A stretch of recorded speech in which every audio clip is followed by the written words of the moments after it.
Chapter 3 of The Bell Jar by Sylvia Plath.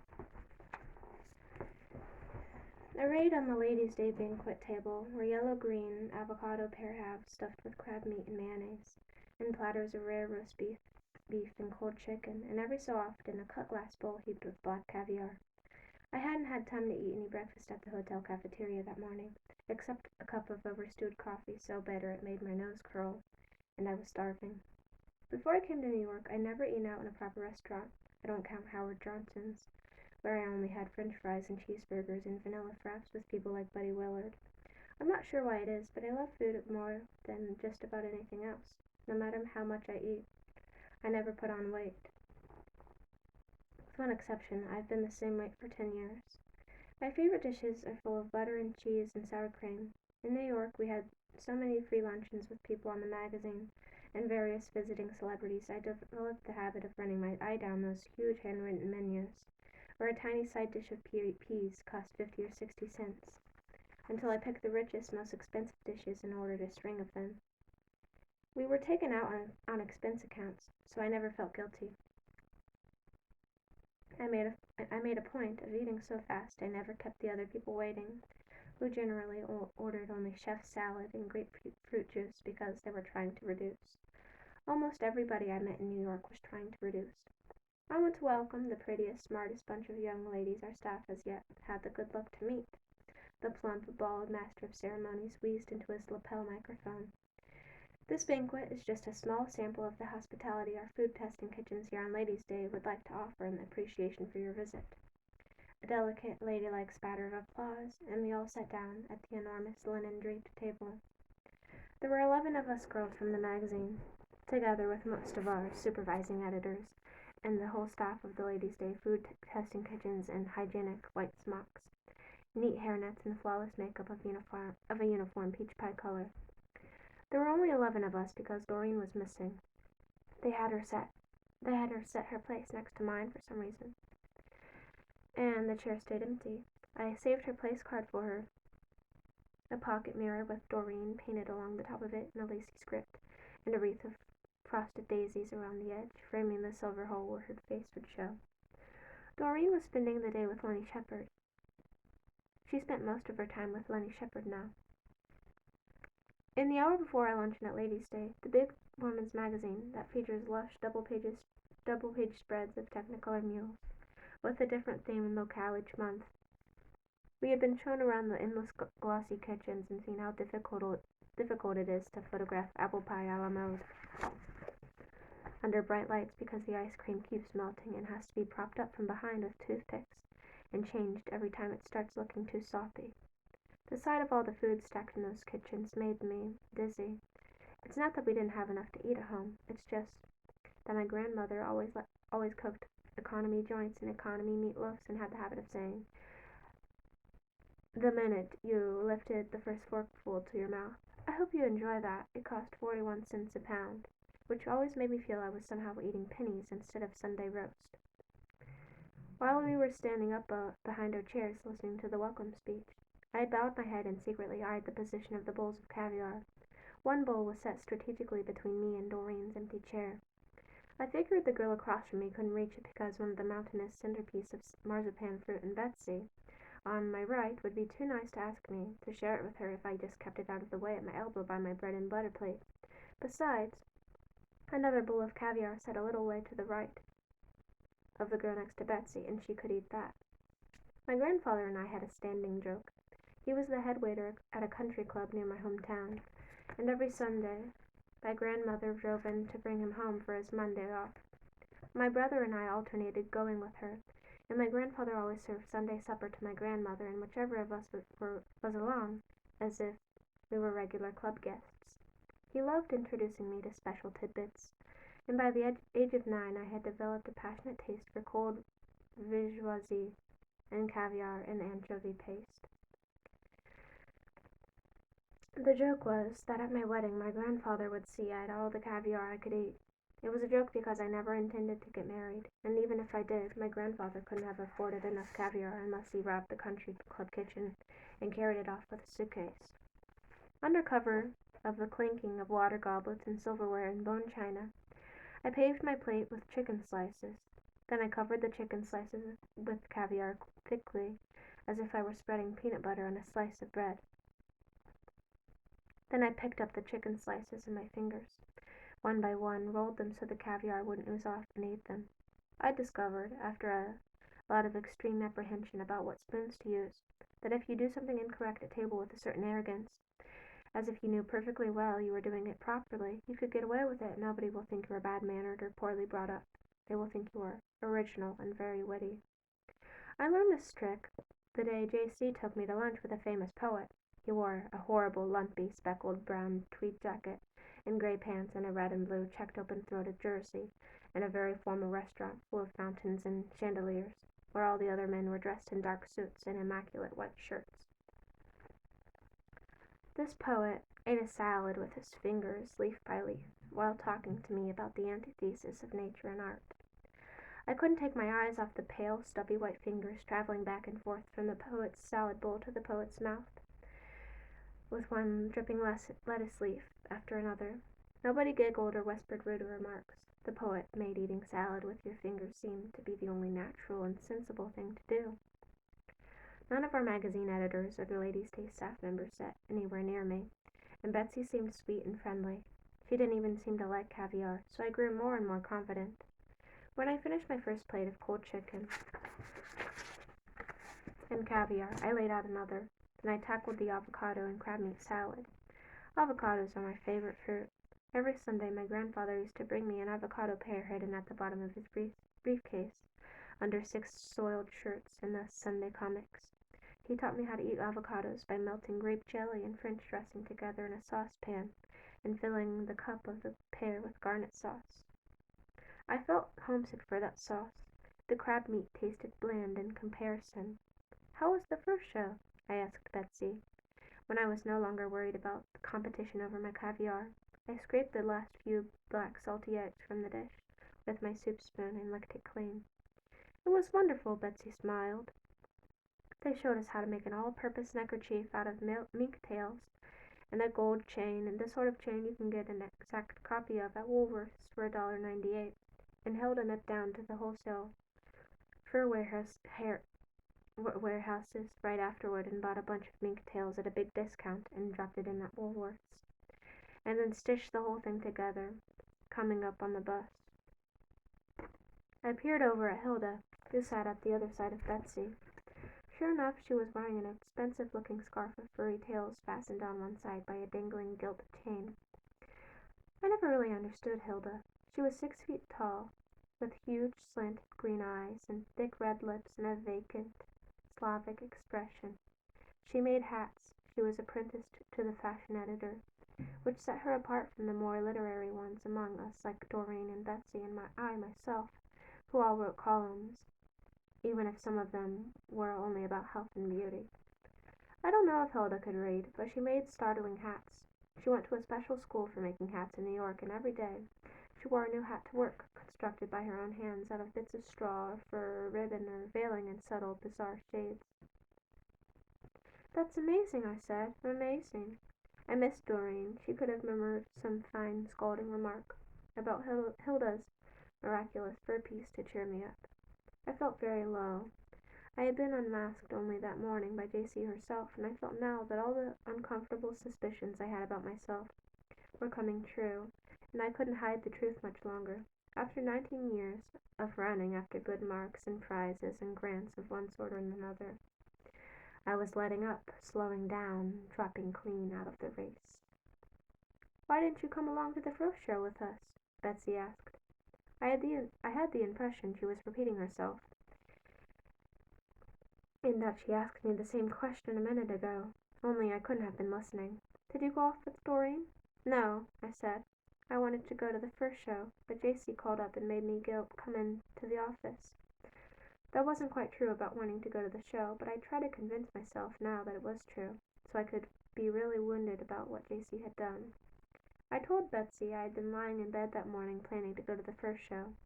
What I didn't tell her was that Doreen had come into my room earlier and said, "What do you want to do? What do you want to go to that assy show for? Lenny and I are going to Coney Island, so why don't you come along?" Lenny can get you a nice fellow. The day's shot to hell anyhow with that luncheon and then the film premiere in the afternoon, so nobody'll miss us. For a minute I was tempted. The show certainly did seem stupid. I never cared for furs. What I decided to do in the end was lie in bed as long as I wanted to, and then go to Central Park and spend the day lying in the grass, the longest grass I could find in that bald, duck-ponded wilderness. I told Doreen I would not go to the show or the luncheon or the film premiere, but that I would not go to Coney Island either. I would stay in bed. After Doreen left, I wondered why I couldn't go to the whole way doing what I should anymore. This made me sad and tired. Then I wondered why I couldn't go the whole way doing that I shouldn't. The way Doreen did, and this made me even more sad and tired. I didn't know what time it was, but I heard the girls bustling and calling it in the hall and getting ready for the first show. And then I heard the hall go still, and as I lay on my back in bed staring up at the blank white ceiling, the stillness seemed to grow bigger and bigger until I felt my eardrums would burst with it. Then the phone rang.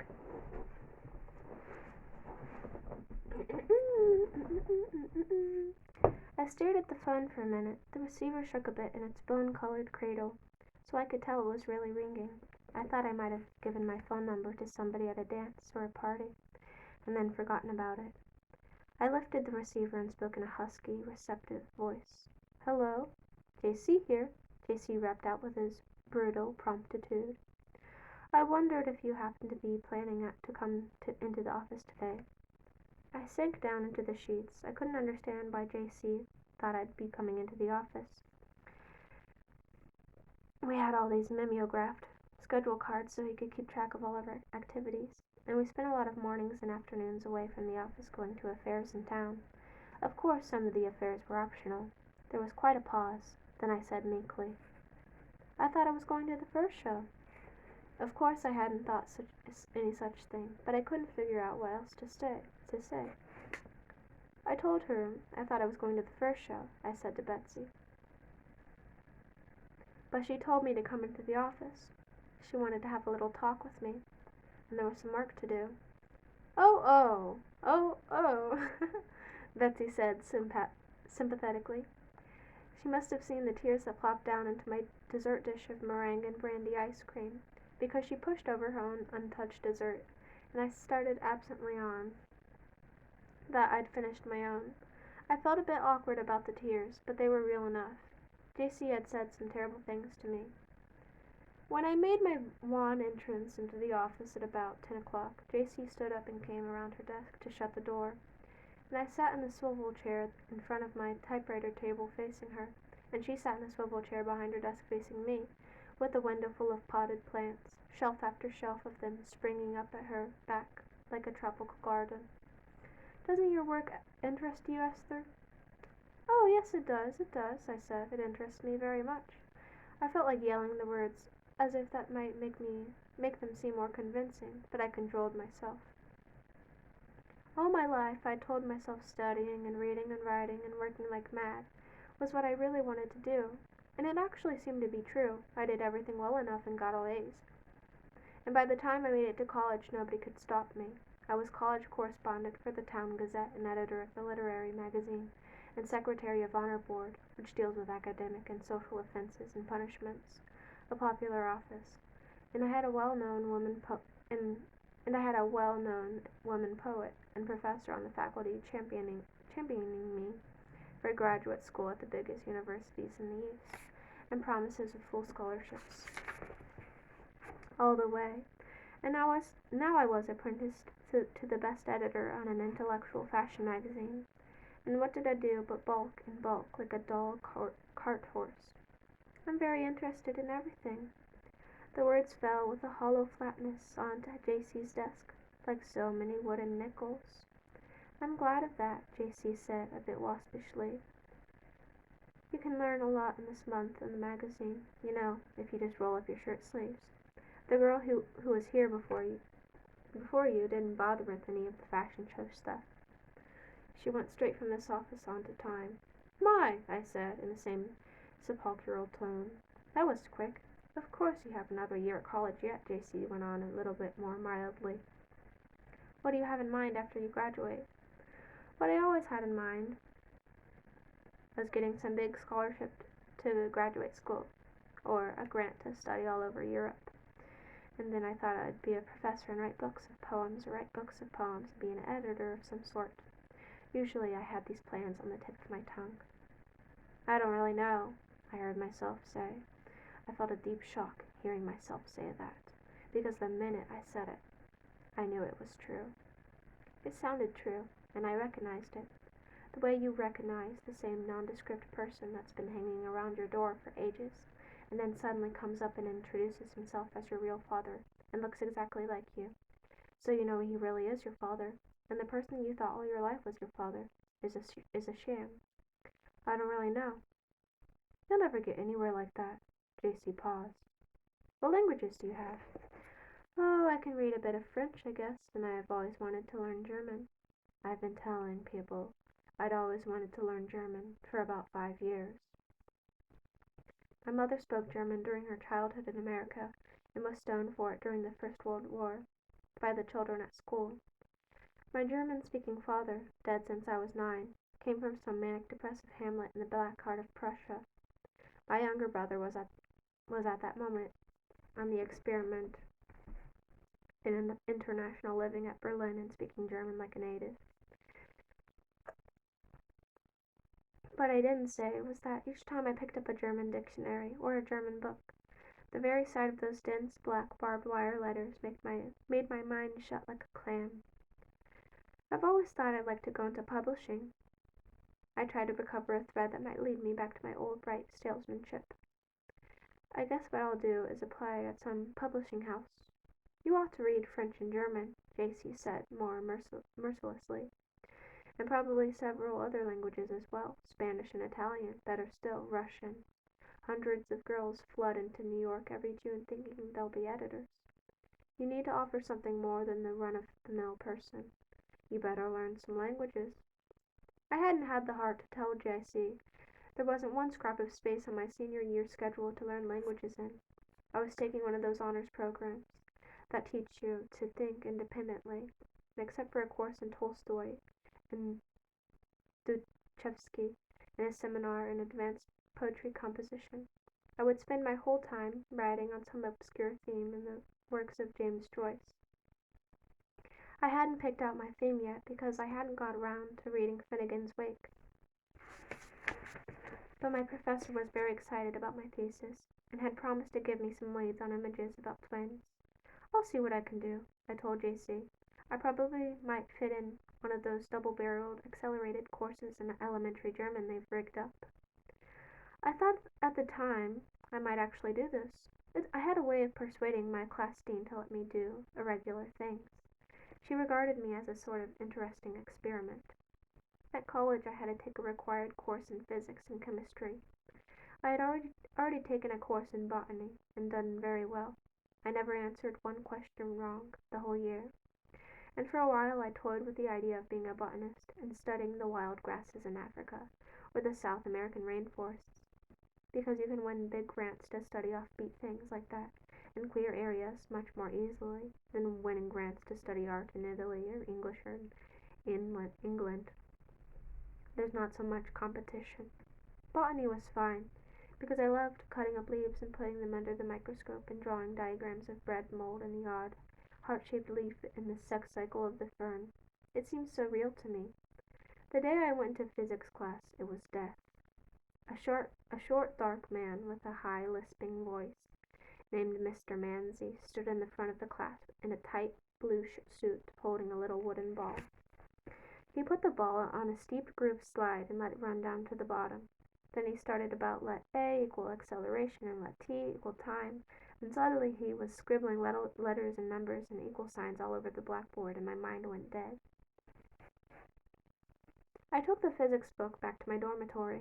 It was a huge book on porous mimeographed paper, 400 pages long, with no drawings or photographs, only diagrams and formulas, between brick red cardboard covers. The book was written by Mr. Manzi to explain physics to college girls, and if it worked on us, he could try to have it published. Well, I studied those formulas. I went to class and watched balls rolled on slides and listened to bells ring. And by the end of the semester, most of the other girls had failed, and I had a straight A. I heard Mr. Manzi saying to a bunch of the girls who were complaining that the course was too hard. No, it can't be too hard, because one girl got a straight A. Who is it? Tell us, they said. But he shook his head and didn't say anything, and he gave me a sweet little conspiring smile. That's what gave me the idea of escaping the next semester of chemistry. I may have made a straight A in physics, but I was panic-struck. Physics made me sick the whole time I learned it.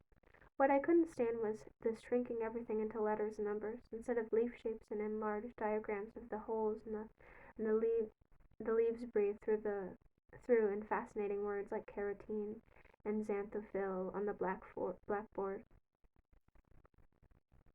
There were these hideous, cramped, scorpion-lettered formulas in Mr. Manzi's special red chalk. I knew chemistry would be worse because I'd seen a big chart of the 90-odd elements